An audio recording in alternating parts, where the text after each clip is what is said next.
For supplies, we need yarn. I'm using some weight for worsted weight yarn.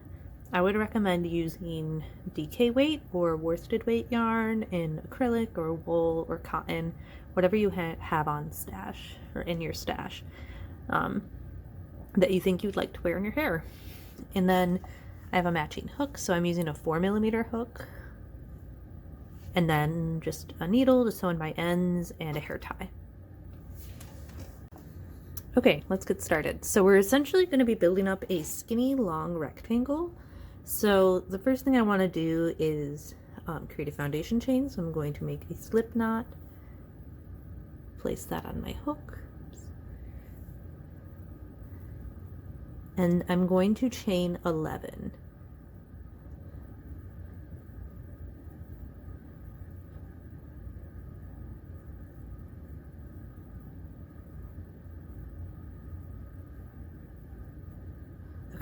Can do more stitches or less depending on how thick you want your scrunchie, but I did chained 11, and now I'm going to work into the second loop, and I'm going to work across doing 10 half double crochets. So let's work 10 half double crochets across. So I just did my last half double crochet, and then you chain 1 and turn your work. So now this is what your work looks like, and we're going to slip stitch across 10. So the first one you want to go into is like the last half double crochet. So right here, slip your needle in as usual, your hook in as usual, yarn over, pull through, and then you'll have 2 loops on your hook, and then pull the second loop through the first. And do that again. So put your needle in, pull through, and slip that stitch. Do that all the way across for 10. And I'm going to heavily urge you to keep it loose. Don't pull these stitches too tight during this step, because we're going to be working into them in the next row. So you'll want to keep it loose so that it's not hard for you to work into. Trust me on this one. Okay, so here's what the 10 slip stitches look on this side, and then I'm going to chain 1 and turn my work. So now we have this sort of strange looking like top. So it's gonna be a little challenging to kind of see. We're gonna repeat the last 2 rows now, so we're gonna do 10 half double crochets for row 3. Where you insert into the slip stitch from last. Okay, so you can see here, I'm going to insert into these 2 loops.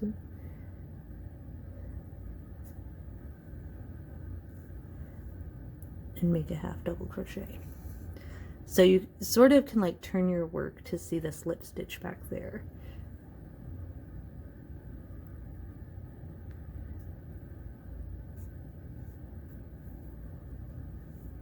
It creates this really nice ribbing effect. So again, you half double crochet in the slip stitches from last time. That's why we kept it loose, because you really want to be able to get in there.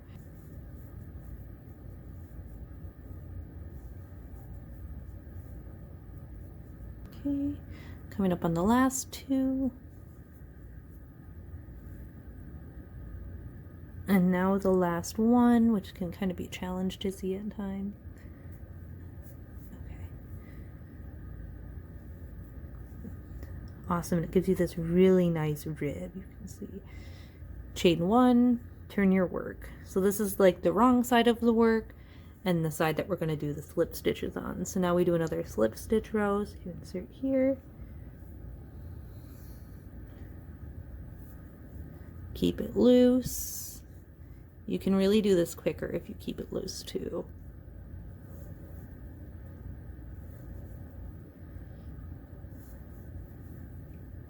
All right, see, that was quick.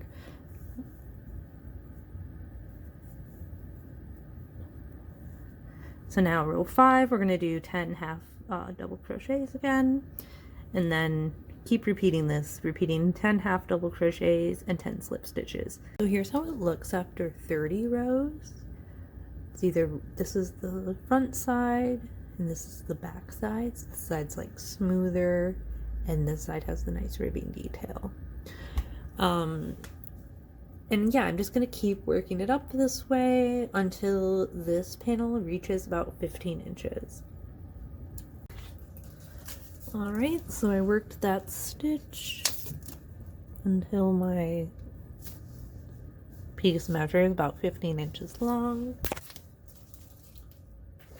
And now I'm going to cut tail a little bit longer than the length of a little bit longer than the 15 inches, just to weave in there.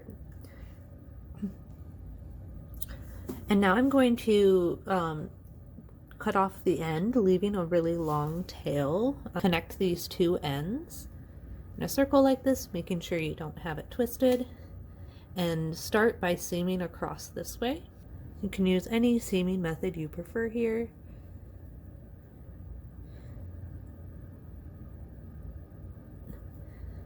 We're going to seam across.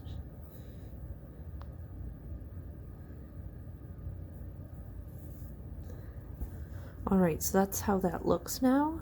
You can barely even tell it's there.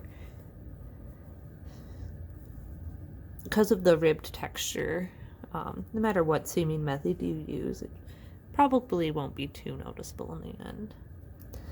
Okay, so next, you're going to want to flip it inside out.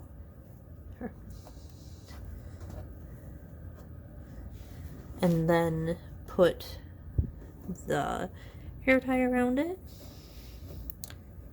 like this. And you want to fold it over and match up the sides. It can be a little tricky because we made this long.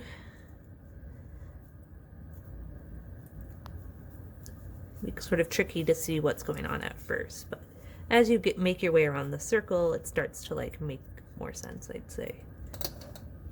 Okay, so you can see it's starting to take the form of a scrunchie now. We just need to seam this edge all the way around, and just do your best to line up bumps with bumps and crevices with crevices to make your way around.